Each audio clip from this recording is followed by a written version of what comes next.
শুনলাম বড্ড ঘৃণা করো আমায়।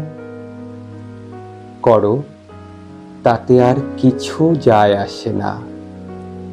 আমি এখন নিজেকেই খুব ভালোবাসতে শিখে গেছি।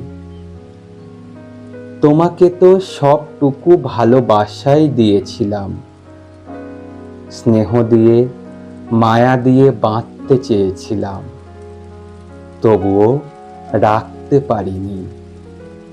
শেষমেশ যা পেলাম, রাশি রাশি ঘৃণা আর একাকিত্বের ভার।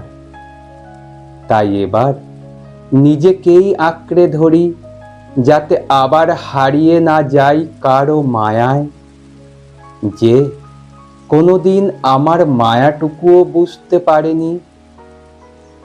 হয়তো তুমি ভালোবেসেছিলে, তবে শুধু মুহূর্তটাকে সুন্দর রাখার জন্য।